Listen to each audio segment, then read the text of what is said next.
Hey, Chandler Bolt here, and joining me today is Cathryn Lavery. Cathryn is an entrepreneur and creator and the co-founder and CEO of Best Self Company. They've took this company from 0 to 8 figures in less than 2 years and sold over 1 million planners and journals. It's just an unbelievably fast-growing company built around planners and journals. So that's what I want to talk about today is just how they've sold so many planners and journals, how she used it to grow the business, just kind of the mechanics behind that. There's a lot of good stuff here. Cathryn, excited to have you here. Great to be here. So first off, why planners and journals? And I obviously Best Self has evolved to be way more than that now, but why those things? And maybe even more specifically, how did you create the first one? So, I mean, we all pretty much create the first product that we want to exist. So that was kind of me. So I tried like every single planner out there. I like bought Kickstarter projects, all that. And it was always like, first of all, they would come dated. So you like get them in January, or like then you're walking around with a third of buy one in March. And then you're like, well, I just have all this wasted space. That was actually what I was like, why don't I just buy an undated one that I can start anytime? And pretty much I just tried a bunch, didn't really like any of them. And then I created one for myself because I have a design background. I'm like, oh, I can do this. And then I'm like, okay, let's print them. And it's really expensive to print one-off planners. Like you're talking, $30, $50, and it would be like crappy material because that's, you get like scale, economies of scale when you do a lot of them and you can get really good quality. So then I kind of was like, okay, maybe I'll kickstart this. And so that's kind of where the idea for the product came from. I wanted it for myself. Kickstarter, I'd done a few of them before, and I was thinking, well, if I can get enough people to buy it, I'm basically like crowdsourcing this product to be cheaper for me. And then what happened is I've started other businesses before this one. I never expected to turn into anything. I was just like, I want this product to exist. And turns out a lot of other people did as well. So I want to talk about the Kickstarter in just a second. You talked about your design background. What is that background and how did that help in your eyes create a better product? Yeah, so I used to be an architect. So when you do architecture, you learn like graphic design. And also as my thesis project, I designed a book, like it was a school publication where you're like designing a book, you're selling sponsorship, you're actually creating it. And so essentially I learned all of these skills that I could later use for what became Best Self. I just didn't know it at the time. So it's one of those projects you're like, this was incredibly useful. I like learned about the different binding for books and like how you make it lay flat and how you offset print and all of this stuff. So that's kind of, where I got that skill set, and I just applied it to this product. I see. Now, you create this product, and I think if I'm remembering correctly, you launched it via a Kickstarter campaign. Yeah, so I didn't have the money to, print these things, and I've done Kickstarters in a previous business. As far as like you're just essentially pre-selling a product before it exists, and that's what I try to tell people. It's like you're not giving up equity in your company. You're not really giving out anything. You're just saying, hey, here's a product. Do you want it? You just have to pay for it now, and I'll ship it to you when it's ready. So it's a great way to like validate that people are going to give you money for your product before it exists. And then it's also a great way to both improve your product and get like a tribe of people around it. So one of the things we did was like we gave away the PDF of the planner for free. So you didn't have to buy it. It was like, hey, if you want to use it, try it out. And so what we did from that is like a ton of people had that law of reciprocity of like, oh, they give this away for free, like they must believe in it, and they would use it. And then some of them would be like, oh, I wish this was done this way. And we actually tweaked the product throughout the Kickstarter, so it wasn't actually the same at the end, but it was better. And then another thing was like just giving away for free was a great way to collect leads of people that were interested in the product.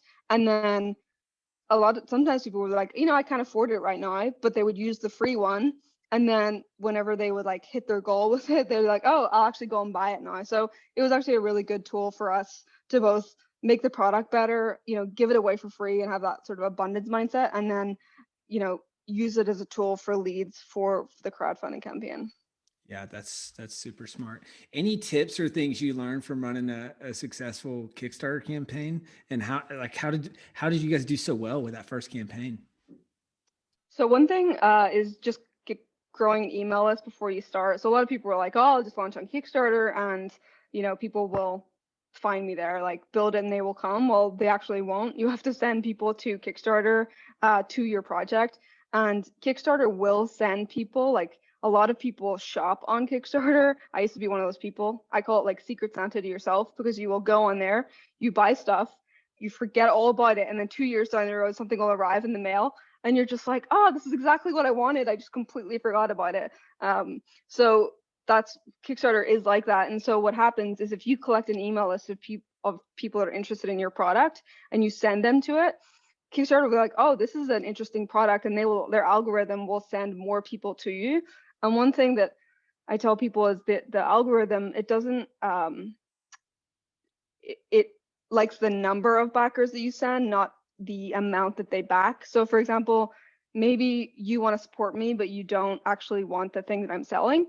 You should still back me at a $1 level, because if you get 1,000 people backing you at a $1 level, Kickstarter is like, you just got me 1,000 people that are now on my platform thanks to you, and they will start sending more people to you. So if one project sends, you know, 25 people and they spend 1,000 each, and another project, you know, sends 200 people and they spend $1 each, they'll still prefer the $200 or 200 person list, because that's more people that will often come back and support other campaigns. So focus on growing your email list, sending the people to your campaign, and then Kickstarter, once they see in the first 24 to 48 hours that your campaign's doing well, they will start sending more people to you. And another thing is make sure that your goal is relevant to what it is that you're selling. And what I mean by that is, so we're selling a journal, and our, you know, public goal was 15,000, because we're like, that's the minimum amount that we need to be able to sell 1,000 of these. So that's the minimum that the manufacturer gave us, right? And so that our goal is 15,000, makes total sense. And we funded in like 28 hours. So we got that in 28 hours. And then what happens then is nobody's like, oh, will I take a chance on this? They're like, oh, this is funded. So they already have confidence in you. I ran into this guy and he was like, oh, I launched Kickstarter and it didn't do very well. It like failed. And I was like, oh, like, what was it? And he said, oh, it was a book. And I was like, oh, okay. Like, how much did you ask for? And he's like, oh, 100,000. And this guy didn't have an email list or like anyone to send to. It was just like, oh, it's a book, it's 100,000. And I'm like, those two things, unless you already have an audience, don't align. You can raise 100,000. And I actually coached someone who launched a kid's book, and her goal was 40,000. She hit 640,000. So you can do it, but you don't ask for it. So if we had asked for 322,000, which is what we got with the self journal, if we had asked for that, there's no way we would have got anywhere near that. So you have to like think of like what your product is, and then what seems like a good goal and can actually have you deliver it. You can want 200,000, but don't ask for it, right? And so if you have a 3D printer, if you're trying to make 3D printer, 100,000 makes total sense. If you're doing some technological thing, like align what your goal is to what the product is. You don't need, you know, 120,000 to launch a book project. That's great and super, super helpful. I want to back up just a little bit for those who don't know, because I've seen this on your site, and this is common lingo that's tossed around. What's the difference between a journal and a planner? So the self journal is a 3-month based goal structure. So you set a goal, you break it down, and then you achieve it in 3 months. And then a planner is more of a organizing your time, but it's not like, oh, if I come in, oh, if I don't have a goal, like I already feel like I failed, sort of thing. And so we realized that not everyone is coming in having, you know, read the same books or like wanting to do all of this high level stuff, but they do want to do some of it. And so what's the, you know, 80% that they can do without feeling like so overwhelmed? And so that's how we define it. So the self journal is a 3-month based structure, and then the planner is a 6 months based structure light. I see. Got it. And is that just your guys' definition? Is that the more common definition of journal versus planner? That's just our definition. Got it. Okay. And so let's shift gears a little bit to marketing. I mean, you've sold, I think you said right at or a little over 1 million of these journals and planners. How have you done it? I mean, what's been kind of the biggest drivers of sales for those? So I think at the beginning, like one of the things was we were the first 3-month based guided journal, as in like, okay, here's how you set a goal and break it down and get there. So for us coming into the space, it was like very different than what was out there at the time. It was very much like annual planners and things like that. And so I think at the beginning it was very much like, oh, this is different, and this is sort of teaching strategies that high achievers use that you can implement yourself. And so it was just a different user and different experience than that was out there before.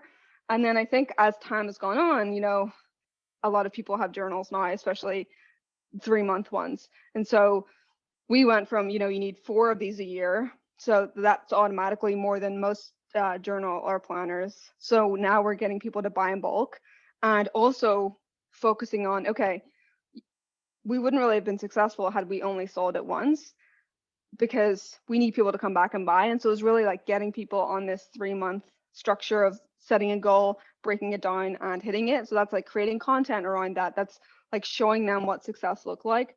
And I think a lot of companies, they focus on, okay, we have to sell these people once, and you acquire that customer, and we use like Facebook and things like that to acquire customers. But I think creating a retention or consumption marketing of, okay, how do we get people to actually use the products so they could buy it again?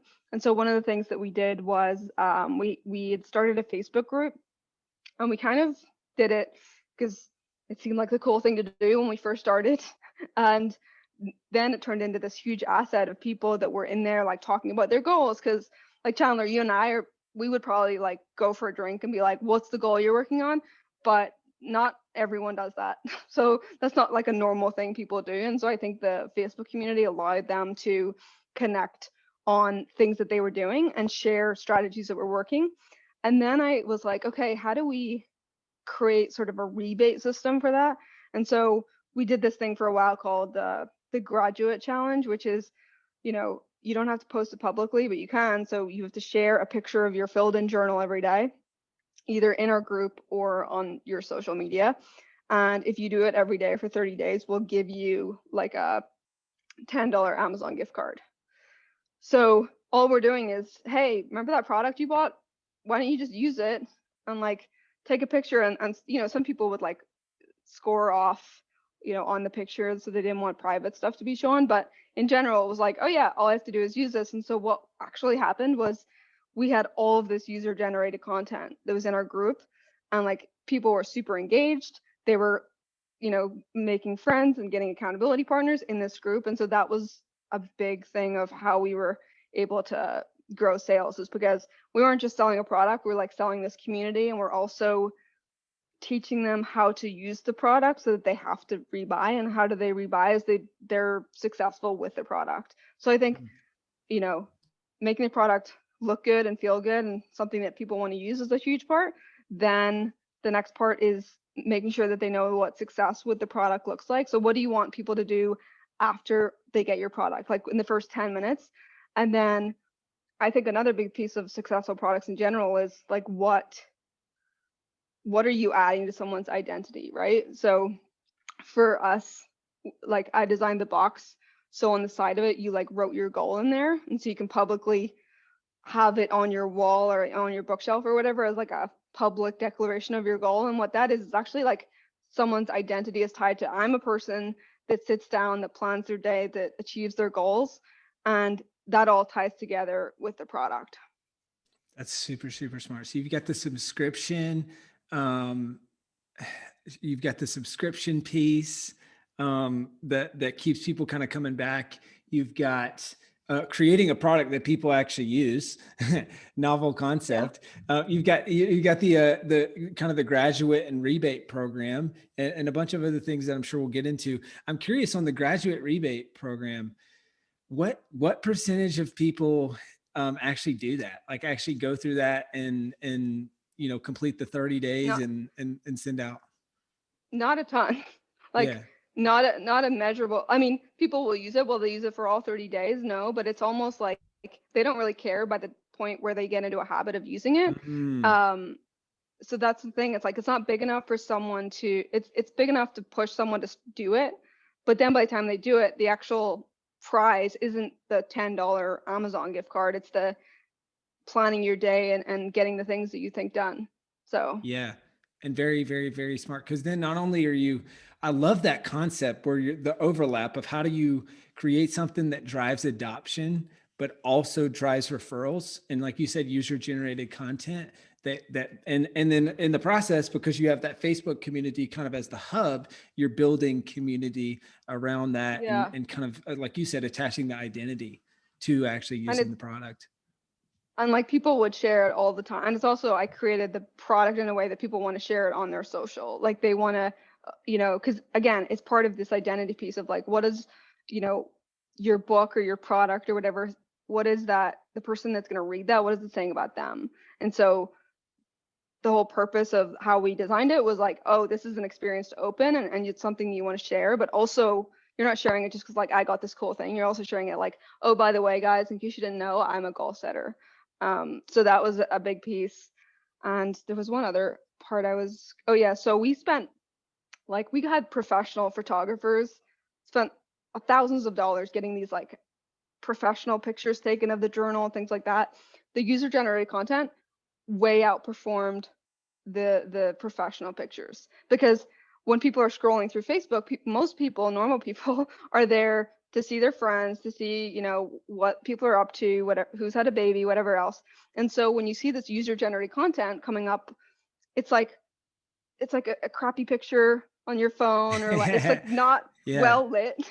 And the Yeah. thing about that is it's like it gets people curious. I'm like they're like curious and then that's why it does much better on for ads. I see. So you're actually using those pictures and user generated content for ads. Yeah. Got it. And you're seeing those convert better. Oh yeah, for sure. Got it. Now you talked about you kind of glossed over this, and I feel like there's probably some magic that's specific to you and specific to Best Self. You talked about creating a product that people actually want to share, and that's shareable in itself. How do you do that? What are some practical things that authors or people creating something like this that they can do, or how do you guys do it? I mean, I think the first thing is, if you're completely new with this, is start documenting products that you like to use. So, for example, with the journal, it's like going down to like what does the paper feel like? Find other things in the same arena that you like to use and like why do you like it? Like Apple products, I wanted to create the experience that Apple has with like their unboxing because it makes you feel differently than like Adele, right? And so there's a reason that there's like three parts to what I call like product experience. The first is like the visceral piece. So that's like Apple when you go on their website or you open something, it's like very clean. It feels good, everything about it. There's like nothing that's unthought of, like every single tiny little feature that they will make into a feature that other companies might just gloss over, right? So I focus on how something looks, feels, the texture. That's like the first piece. The next piece is like the behavioral piece. So that's the part where you get a product. What do you do in the first 10 minutes that you get that product? And so understanding like a user of, okay, what do they do? What do they want? What's success look like with the product? And making sure that they know what that looks like so that they don't buy something and they're like, oh God, one of the things with the journal, for example, is we got this all the time was, oh, it's too nice. I don't want to write in it. And I'm like, well, it doesn't work if you don't use it, sort of thing. And then, creating like almost a campaign behind a bunch of user generated content of people with like really messy writing and just showing that to people as in like, hey, I know that you think this is just too nice to write in, but look at all these people that hit their goals and they write really ugly. And that's okay because nobody has to see it but you. And then the last piece is, so there's the visceral, the behavioral, and then the reflective. So like, what does your product say about them? So if you can attach it to like a story that they tell themselves, then you also can win that way because they want to share that. So it's like Chandler, when someone signs up for self-publishing school, they probably get something in the mail and then they'd be like, I'm an author now. And so you're tying that to their identity as being an author. And so that is the third piece of the puzzle, is like, how do you tie your product to something that makes them feel better? And would you call the third piece, because you said the three, The reflective. So it's I what does it see. reflect them, like your product on them. So that gets back to the identity piece that you mentioned earlier. Mm-hmm. Got it. That makes sense. And how do you do that? How do you build identity into the product, or build to where people attach their identity to the product, or that it is reflective of them and who they are? How do you do that? So it depends on the product. I'm thinking for our products, it's probably pretty self-explanatory, but I think understanding who your customer is and what it is that they want is pretty important. But I know it's difficult for every single type of product. Yeah. But if you can do it, I'm not saying that if you can't do it with your product, you're going to lose. I'm saying if there's some way that you can do it, either with the product or the story behind the product, maybe it's how it was created that the person can know about and feel closer to. Maybe it's maybe the product doesn't do anything, but like they donate profits to an organization that you connect to. So there's a lot of different ways that you can connect the reflective piece without it being like tied. Like you could sell, like a plunger for the toilet. How do you connect that in a way that's reflective that someone would want? But maybe there's a way of like, we do this from our company, or this is how it started, or something like that. Yeah. And because you said the way you do it is self-explanatory, how would you explain that with how you build identity into best self products? So we think of, okay, what success look like with this product, or what is a product that you would want someone that comes over to your house to see, or they're, you're not going to be ashamed of them seeing it, or you want, actually, if it's on the coffee table, it like starts a story. So for example, one of our products is the intimacy deck, which is for couples to help with their relationship, but it's more of like a fun way to do it. So this being on your coffee table might be like, oh, I'm the person that invests in my relationship, or I take it seriously and I'm intentional with it. So that's a way that you can think of, like, how does someone that sees your product on their coffee table describe it to their friend? Got it. That makes sense. And I feel like even in the name of the company, it's identity, right? Best self. It's, I'm the type of person who invests in becoming my best self. And even just with the logo on any product, best self product that I own, I am signaling to the world that I'm the type of person that wants to become a best self. Yeah. And that's why I wanted to call it company best self and not self journal, because I was like, there's so much more that is possible here. And there's so much to your being your best self than just like hitting your goals. It's like, if you hit all your goals in business, but you have terrible relationships or none at all, then are you your best self? Probably not. So there's just that's kind of why I wanted the company to be called that, because it allowed for much more, but it also, the identity pieces in there. Yeah, that's super smart.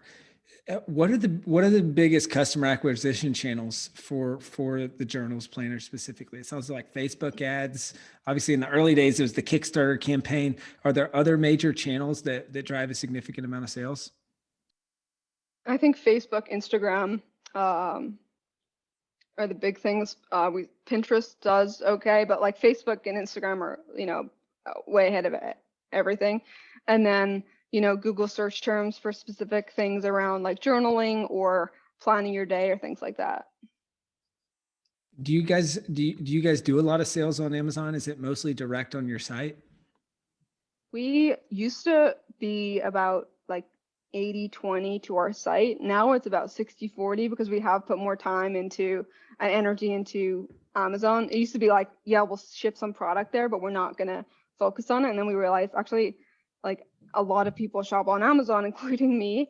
The customer's already there. Why not put some energy in there. So now we're about like 60-40, still majority on our site. But the thing about it is you don't own the customer through Amazon. Right. So if there's a way that, when you get our product, there's things within it that sends you to our site. So hopefully we can get them back there. Got it. I see. Because how do you navigate that? I mean, I know people have very different stances. They're like, all right, Amazon takes a huge cut, so I'm going to charge more on Amazon, or I'm going to try to get, I want people to be on my side, obviously, because it's more profitable. I own the customer. Like, how do you guys kind of look at that on selling on your own site versus selling on Amazon? So we used to charge a little more on Amazon than we did it on our site. Now we just have a flat same price both places. But if we do a sale, so example, like if we did like a Black Friday thing, we're not doing that on Amazon. We're only doing it on our site. And then, we have resources within the products that we link to, hoping that, if they go there, they'll join our email list or something like that. I think, owning the customer, obviously much more preferred, but at the same time, there's just so much traffic going to Amazon. It just makes sense to not just be trying to get them all to come to our site. Got it. And also Yeah. they do take a big cut, but there's customers there, and they also deal with all of the shipping and things like that. So shipping your own product from your own warehouse is really expensive and annoying. And actually Yeah. we're actually moving to a new warehouse right now that will give us the same speed as Amazon, which is going to be a huge thing for us, because people are so used to free 2-day shipping that when you can't do that, which is just extortionate for like small businesses, it's just really hard to compete with Amazon. So it just doesn't make sense. So now that we're kind of moving to somewhere like that, we'll be able to do more like that. And is that, I'm guessing you're having to pay more for that, or you got to a scale where it makes sense, or what sparked the switch to the different warehouse that now has 2-day? So it's like both a scale thing, not really being happy with our current, and a new sort of platform that has relationships with a bunch of warehouses. The reason why Amazon can do 2-day is because they have warehouses all over the place, and so this system also has or warehouse all over the place, but they take care of the between warehouse solutions, which most do not. So a lot of times you'll go to a logistics provider and they'll be like, "Oh, we have 12 warehouses," and you're like, great. At the start, you're like, oh, that sounds awesome. And then you realize, oh, I'm going to have to manage inventory in 12 places. That sounds like a nightmare. And it is. And so we have 2 warehouses right now. And now we're going to move to this bigger service, but they take care of the other warehouses. We just send it to one depot and they will figure it out from there. Oh, wow. That's really, really nice. And what a lot of people maybe don't think of or realize is that as soon as Amazon bought Whole Foods, they suddenly have a lot more warehouses because they can store things in all these Whole Foods locations. So, I mean, that's like getting warehouse. I Yeah. mean, not for a lot of products, but especially for grocery related items. I've got a few kind of final questions. Which which planners and journals sell the best, and why do you think that is? I notice you guys have theme planners and journals, but also theme products. What are the top sellers and why? So top sellers, the self journal, because that's where we started. Self journal and self planner. We only have 2 styles of planner journals, and then our discovery decks, which is like the intimacy journal that I mentioned, that is like going nuts, and that is because turns out a lot of people are in relationships, and that's a much easier like thing that they can. We just had Valentine's Day. It's like a lot of more people have relationships that they want to work on than goals or a structure for their goals or things like that. And so we started with a product called the Wordsmith, which is like journaling prompts, because what we realized is like people want to journal, but then they open a blank page and they're like, oh, what now? It's like scary. And actually that's kind of where, ideas for products came from. We came out with like a blank journal, which is called the Scribe, and we came out with these discovery decks, which the first one was journaling prompts because we're trying to sell the Scribe and people were like, oh, I don't know what to journal about. So we created this product, and what happened there was we realized, oh, wait, there's a ton of other ideas that we can create from this that are not journal related. So it kind of spun off a whole other series of products. So now we actually have two types of customer.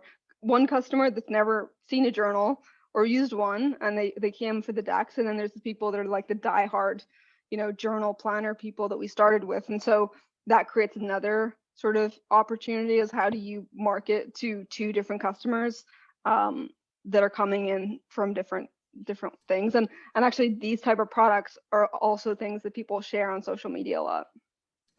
That's interesting. So you've got these two different avatars. Do they overlap that much, or is it truly like either they're buying one thing or the other? There's a little overlap, but it's surprisingly we did a study last year and we realized how different they were. Like when we came out with the decks, we had a whole other customer base, which is exciting, but it's just like, oh wait, we have to come up with another sort of story for them, because if they're buying a product and the follow-up sequence is about a journal, they're like, what are you talking about? I bought a deck, a deck of prompt cards. So just different, things that come up in business. Yeah, that's interesting. How do you navigate that moving forward? I mean, because from an outsider's perspective, I would look at that and I'd say, oh, super smart. You've got this journal or planner. And I mean, one of my questions I was going to ask is like, how do you profitably acquire customers on a low priced product at a high volume? And so my assumption is, from an outsider's perspective, would be, oh, really smart. Now we've got these bundles, we've got these kind of card decks, and like, so now we will increase the average order value, which means we can pay more to acquire a customer. The lifetime value goes up, like all the economics of the business. But if they're buying if those are two different avatars, two different products, how does that work? The avatar that buys the decks are only coming in to buy the decks. The people that had started with the journal, they will buy all the other things too. Oh, interesting. So it's more of like the new customers that come in for the decks. It's like bringing them into the ecosystem of like, if you came in to work on your relationship, why are we teaching you about goal setting, And so that's kind of where it goes from. But the people that have been with the journal and the planner and like know about Best Self, we've sort of been teaching them, oh, okay, like we started Best Self as like a type A, hit your goals, achieve, work. And then personally, I realized, wait a minute, there's more to life than that, turns out. And we created another range of products to actually serve other parts of your life that wasn't just the goal setting. And so they've kind of been along for that journey. But yeah, the people that came in for one type of product, they're like, so now we have another like nurturing sequence that's just for those, newer people. I see. That makes sense. And so it seems like as you roll out these card decks, that's a kind of that's growing the lifetime value on the journal side of the business, which is super smart. And then on the flip side, it's bringing in new customers, but those new customers aren't as often going back and buying the journals or the other products. So probably the lifetime value on that customer segment is lower, which I would imagine means that it's tougher to spend money to acquire those customers because the average order value and lifetime value. So I'm guessing it's either we've got to figure out how to solve the kind of the LTV piece over here, or this product is, purely a lifetime value builder for the customers that we're already focused on and acquiring. Is that kind of how you're thinking of it, or differently?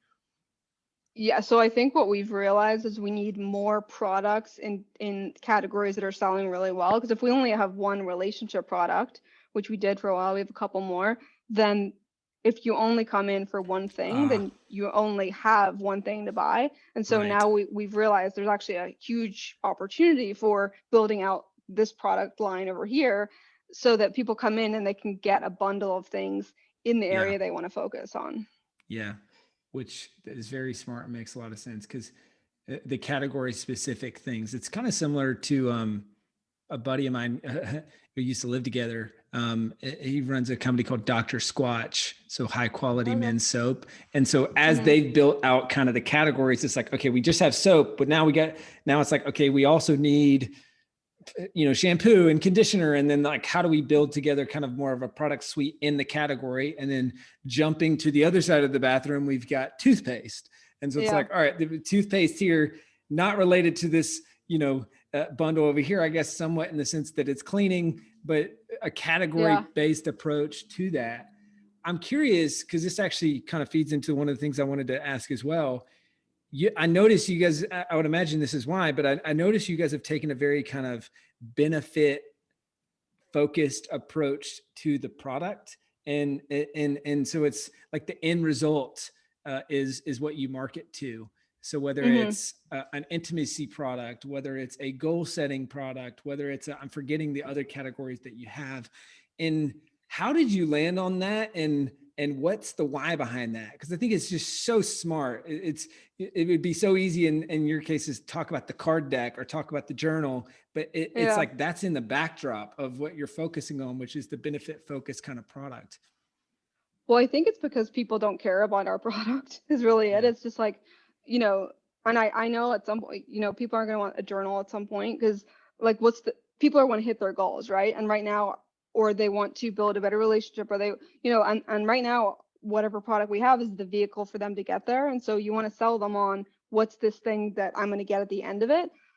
And in some cases, like the product should be evolving over time as, life evolves. And so at some point, who knows what's going to happen with the journal, but I'm not, it's not, you have to remove your ego from your product being so amazing. It's like, you have to know, okay, what's the problem I'm solving for the person and sell them on that and make sure that the product actually solves that problem or they're going to be mad.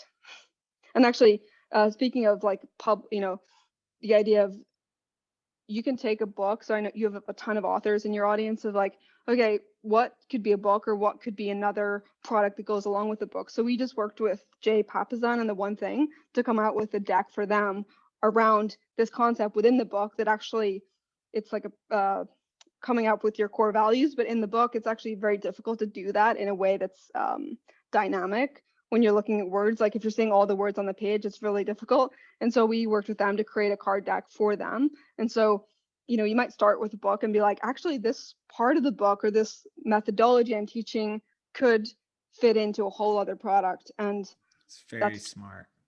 totally something that you should like understand, that you can have a book and you can have other tools that come from the book.